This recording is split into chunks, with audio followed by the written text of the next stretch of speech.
NCP যদি দয়া করে মায়া করে যদি আওয়ামী লীগকে কামব্যাক করাতে চায়, যদি ঘোষণা দিয়েও করাতে চায়, একটা জায়গা আছে সেটা এনসিপিতে আওয়ামী লীগের পুনর্বাসন হতে পারে। জুলাই সনদ নিয়ে যখনই কথা বলতে যাবে তখনই বিরোধী দল পড়বে একটা চাপের মুখে। ক্ষমতার স্বাদ কেউ যদি একবার পেয়ে যায়, সেটা আপনার সরকারি দল বলেন, বিরোধী দল বলেন, ওই চেয়ারটায় যে একবার বসে যায় সেই কোনো না কোনোভাবে 5টা মাথা 10টা হাতের মালিক হয়ে যায়। বর্তমানে দেখা যাচ্ছে সরকারের পক্ষ থেকে যে ফুটপাতে হকারদের জন্য লাইসেন্স দেওয়া হচ্ছে, যাতে তারা ফুটপাতে বসতে পারে, এটা কীভাবে দেখছে? দেখেন, এটা শুধু এই হকারদের ব্যাপারটাই না, আমাদের বাংলাদেশে দীর্ঘমেয়াদী টেকসই পরিকল্পনা নিয়ে কেউ কখনোই কাজ করে নাই, কোনো সরকারি কাজ করে নাই। দেখেন, এখন আপনারা যাদেরকে সংসদে দেখতেছেন, বিরোধী দলটা কিন্তু প্রাণবন্ত হয়ে আছে মাত্র 6-7 জন তরুণ এমপিদের কারণে। আর বাদ বাকি যাদেরকেই দেখেন, সংসদে, সরকারে দেখেন, বিরোধী দলে দেখেন, এরা কিন্তু আসলে আমাদের দেশের বর্তমানের তুলনায় 20 বছর পিছিয়ে আছে। এরা নতুন বাংলাদেশের স্বপ্ন নিজেরাও দেখতে পারবে না এবং আমাদেরকেও দেখাতে পারবে না। এই হকার বলেন, তারপরে আপনার ডক্টর মোহাম্মদ ইউনূসের নামে মামলা বলেন, আজকে দেখেছেন যে একটা মামলার আবেদন করা হয়েছে মাইলস্টোনের উপর কেন বিমানটা পড়লো। দেখেন, এই বিমান কিন্তু ডক্টর মোহাম্মদ ইউনূসের নিজের টাকার কেনা না, এটা আরও অনেক আগে একদম সেই সোভিয়েত আমলের বিমান ছিল। এই বিমানগুলো উড়লেই যে বিধ্বস্ত হবে এটা আমরা আওয়ামী লীগের আমলেও দেখেছি। এখন এইগুলো কেন আমাদের সামনে আনা হয়? এগুলো সামনে আনলে কি হয়, আমাদের যে সামনের দিনগুলোতে যে পরিকল্পনাগুলো, এইগুলোকে ঢেকে দেওয়া যায়। আজকে দেখেন, একটা টপিক দেখলাম যে ওই রফিকুল ইসলাম মাদানি নামে এক হুজুর দ্বিতীয় বিয়ে করেছেন, সেটা আবার ফেসবুকে পাবলিশ করেছেন। ভাই, রফিকুল ইসলাম মাদানি যদি 2টা বিয়ে করে, আমাদের বাংলাদেশের, আমাদের জাতির, আমাদের মুসলিম উম্মার চারানোর উপকার হবে? কোনো উপকার হবে না। কিন্তু এরা যে কোনো না কোনো ব্যক্তি দ্বারা প্রভাবিত হয়ে এই কাজগুলো করেন, কিসের জন্যে? আমাদের মূলত নজর ছিল পশ্চিমবঙ্গের নির্বাচন হয়ে যাওয়ার পরে আমরা যে মুসলিমদের উপর যে নির্যাতনটা হচ্ছে সেটাকে আসলে মানুষের নজরে আনতে চাচ্ছিলাম। আমরা তো প্রতিবাদ করতে পারবো, বাংলাদেশ থেকে তো প্রতিরোধ গড়ে তোলা সম্ভব না। উনি কী করলেন? আর একটা বিয়ে করে ফেসবুক এবং পুরো সোশ্যাল মিডিয়া, মেন স্ট্রিম মিডিয়াগুলো কেমনভাবে নাড়াচাড়া দিয়ে নিলেন যে আমাদের কাছে মনে হচ্ছে যে এখন পশ্চিমবঙ্গের ওই মুসলিমদের যে অত্যাচার, মুসলিমদের উপর যে অত্যাচার হচ্ছে, সেটার থেকে মনে হয় গুরুত্বপূর্ণ হয়ে পড়ছে উনি কেন দ্বিতীয় বিয়েটা করলেন। এই যে আমাদের সামনে একটা ইস্যু দাঁড় করানো হয় যেন ভিন্ন ইস্যু দিয়ে সেটাকে ঢেকে দেওয়া যায়। আপনি 100টা বিয়ে করেন, তা নিয়ে আমার কোনো উপকার হচ্ছে না, আমার দেশের কোনো উপকার হচ্ছে না, আমার মুসলিমদের কোনো উপকার হচ্ছে না। কিন্তু এই ইস্যুগুলো তখনই সামনে চলে আসে, এরা বুঝেও না। এরকম একটা ইস্যু আসলে যে বড় একটা ইস্যু ঢেকে যাবে, এই বিষয়গুলো এরা বুঝে না বুঝে এগুলো করে। যার কারণে কি হচ্ছে, এখন দেখেন পুরো সোশ্যাল মিডিয়াতে উনি কেন বিয়ে করেছেন সেটা নিয়ে, অথচ এখন আমাদের যে বিষয়গুলো নিয়ে কথা বলার দরকার ছিল, যেটা নিয়ে প্রতিরোধ করার দরকার ছিল, আমরা সেটা করতে পারছি না। তারপর জুলাই আন্দোলনে তো অনেক ছিলেন। দেখেন, জুলাই সনদ বাস্তবায়ন করা এখন আর আমার মনে হয় সম্ভব না। কেন সম্ভব না? আমার মনে হয় জুলাই সনদ নিয়ে যতটুকু বাধ্যবাধকতা ছিল সেটা তো শেষ হয়ে গেছে। সংসদে বলেই দিয়েছে যে এটা আর বিএনপির দ্বারা করা সম্ভব না। যদিও বারবার আমাদের প্রাইম মিনিস্টার বলতেছেন যে জুলাই সনদ অক্ষরে অক্ষরে পালন করা হবে, অক্ষরে অক্ষরে এটাকে বাস্তবায়ন করা হবে, সেটা আর কখনোই সম্ভব না। কেন সম্ভব না? কারণ ক্ষমতার স্বাদ কেউ যদি একবার পেয়ে যায়, সেটা আপনার সরকারি দল বলেন, বিরোধী দল বলেন, ওই চেয়ারটায় যে একবার বসে যায় সেই কোনো না কোনোভাবে 5টা মাথা 10টা হাতের মালিক হয়ে যায়। এরা আর কখনোই, দেখেন আপনি যতগুলো অভ্যুত্থান হয়েছে, যতগুলো বিপ্লব হয়েছে, বিপ্লব যারা করেছে, অভ্যুত্থান যারা করেছে, তাদের হাত ধরেই সেই অভ্যুত্থানটা নষ্ট হয়ে গেছে। এবং এই বিপ্লবটাকে যারা ধরে রাখতে চেয়েছে শেষ পর্যন্ত, দেখেন জুলাইয়ের কিন্তু সব থেকে জুলাই ধারণ করে এইরকম একটা ব্যক্তিকে চিনতাম, সেটা হলো শহীদ হাদি ভাইয়ের। ওনাকেও শেষ পর্যন্ত মেরে দেওয়া হলো। ওনাকে যখনই শহীদ করে দেওয়া হলো, মেরে ফেলানো হলো, তারপর কিন্তু জুলাই নিয়ে আর কাউকে এমনভাবে কথাও বলতে শুনি না। এই যে দেখেন, এখন সংসদে কি কোনোভাবেই জুলাই সনদ নেওয়ার কথা হবে?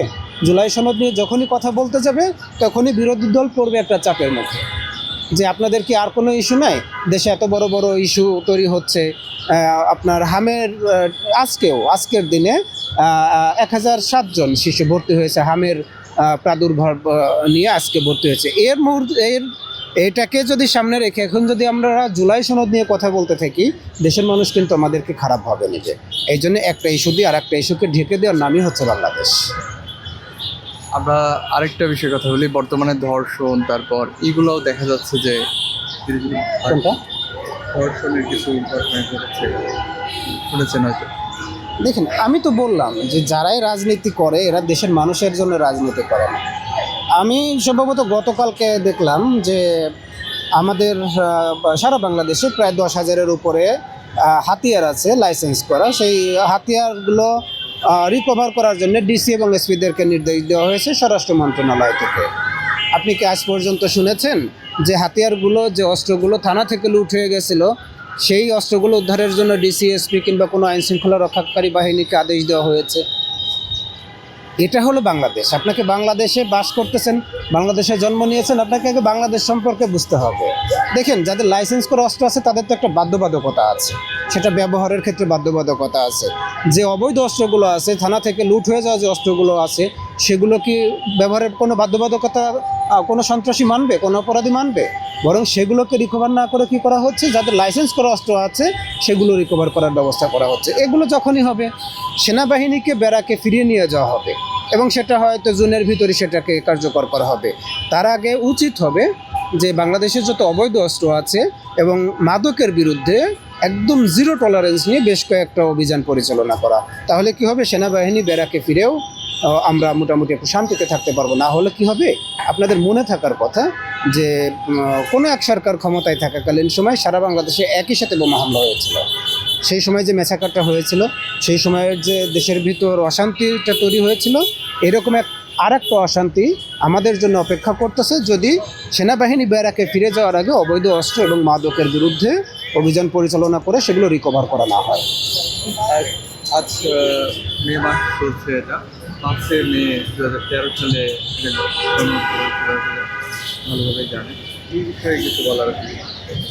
দেখেন, শাপলা চত্বরের যে হত্যাকাণ্ড, এই হত্যাকাণ্ডের বিচার যদি করতে হয় তাহলে আগে তাদেরকে বিচার করতে হবে যারা শেখ হাসিনাকে কওমি জননী উপাধি দিয়ে বিশাল একটা জনসভা করে তাকে সংবর্ধনা দিয়েছিলেন। দেখেন, আমরা যদি এই মুহূর্তে দেশের বিভিন্ন জায়গায় যদি আমরা মুনাফেক খুঁজতে যাই পেয়ে যাব, কিন্তু কিছু লেবাসধারী মুনাফেক আছে যাদেরকে খুঁজলে আমরা পাবো না। এবং এদের বিরুদ্ধে কথা বলতে গেলেও দেখবেন যে কেউ না কেউ একটা ফতোয়া দিয়ে দিচ্ছে, এ কাফের, এ মনে হয় মুরতাদ হয়ে গেছে, এটা সেটা। কারণ এরা এমন কিছু একদম বোকা শোকা সহজ সরল মানুষকে মুরিদ বানায় রাখছে, হ্যাঁ, যারা কোনো কিছু বলার আগেই বলেন ঠিক কিনা, এরা চিৎকার করে বলবে ঠিক। মনে হচ্ছে যে এ মনে হয় পীর সাহেবের থেকে বড় পণ্ডিত, এ আগে বলে দিচ্ছে ঠিক। এই জন্য আমাদের যদি শাপলা চত্বরের বিচারটা যদি করতে হয়, তাদেরকে খুঁজে বের করতে হবে যারা একটা গাড়ির বিনিময়ে, যারা একটা সিটের বিনিময়ে, একটা আসনের বিনিময়ে, যারা একটা সার্টিফিকেটের বিনিময়ে শেখ হাসিনাকে কওমি জননী উপাধি দিয়েছিল, তাদেরকে খুঁজে বের করে বিচারের আওতায় আনা। কিছুদিন আগে, কয়েকদিন আগে জুলাই অভ্যুত্থানে তো প্রাইভেট ভার্সিটি, ঢাকা বিশ্ববিদ্যালয়, বেসরকারি সব মিলিত ছিল, কিন্তু মন্ত্রী বা কয়েকজন মিলে এখন প্রাইভেট ইউনিভার্সিটিকে অনেক আখ্যায়িত করতেছে। এই বিষয়টা শুনছে? দেখেন, এই বিষয়গুলো বেশ কয়েকদিন ধরে দেখতেছি যে আমাদের বিশেষ করে প্রধানমন্ত্রীর উপদেষ্টা মহোদয় উনি এই বিষয়গুলো নিয়ে বিশেষ করে জঙ্গি নাটকটা আবার উনি করতে চাচ্ছে, মানুষের সামনে আনতে চাচ্ছে। এগুলো যে ভারতীয় ন্যারেটিভ, এগুলো তো আমরা জানি, এগুলো করে খুব একটা বেশি লাভ হবে না। দেখেন, ভারতীয় আধিপত্যবাদ তখনই বাংলাদেশ থেকে চলে গেছে যখন আওয়ামী লীগ গাট্টি বুস্কা নিয়ে পালাইছে। আমার কথাটা বুঝতে পারছেন? বিএনপির মাধ্যমে আওয়ামী লীগকে কামব্যাক করার চেষ্টা করানো হয়েছিল, কিন্তু বিএনপি এত বড় দল যে এখানে কর্মীও ইনক্লুড করা সম্ভব না। জামাত এমন একটা আদর্শের দল যেখানে কোনো ব্যক্তিকে এনে এখন আদর্শ শিক্ষা দেওয়া সম্ভব না। এরা অনেক দিন সময় নিয়ে আদর্শ শিক্ষা দেয়। এখন একটা মাত্র দল বাকি আছে, সেটা হলো এনসিপি। এনসিপি যদি দয়া করে মায়া করে যদি আওয়ামী লীগকে কামব্যাক করাতে চায়, যদি ঘোষণা দিয়েও করাতে চায়, একটা জায়গা আছে, সেটা এনসিপি। এনসিপিতে আওয়ামী লীগের পুনর্বাসন হতে পারে। এখন এনসিপি ভেবে দেখবে যে তাদের এই দল বড় করার এই যে ক্ষেত্রটা, এখন এই যে বসন্তটা চলতেছে, এখানে আসলে আদর্শের প্রাধান্য দিবেন নাকি তারা মানুষের কিংবা জনবলের প্রাধান্য দিবেন। এটা যদি তারা ঠিক করতে পারে, আমার মনে হয় যে এখানে আপনার আওয়ামী লীগকে পুনর্বাসন করা সম্ভব। আওয়ামী লীগের কথা যেহেতু আসলো, আজকে গুলিস্তানে গিয়েছিলাম, ওখানে যে আওয়ামী লীগের কার্যালয় ছিল, বর্তমানে তো ওটা ওখানে যেমনটি শুনলাম যে ওই আওয়ামী লীগের কার্যালয় থেকে হকারদের যে মালামাল সেগুলো রাতে রাখা হয় এবং সেজন্য আবার কয়েকটি দল টাকা নেয় আর কি, এই বিষয়টা দেখলাম। এবং ওখানে যে হকাররা বসে, একদিকে আওয়ামী লীগের, তারপর বিএনপি, ওখানে জামাতেরও, সব মিলিয়ে হকাররা মানে আর কি একটা হামলা বা যে কোনো একটা কিছু হলেই ওদের উপর চাপ পড়বে, কারণ আওয়ামী লীগের অফিসের সামনেই কিন্তু হকারদের বসানো হচ্ছে। এই বিষয়টা দেখেন, পরিকল্পনা বা কোনো কিছু হতে পারে। রাজনীতিবিদ যারা আছেন, রাজনৈতিক দল যারা আছেন, এই চাঁদাবাজিটা হচ্ছে তার একেবারে শিল্পের পর্যায়ে নিয়ে গেছে। চাঁদাবাজি ছাড়া তারা আসলে চলতেই পারবে না।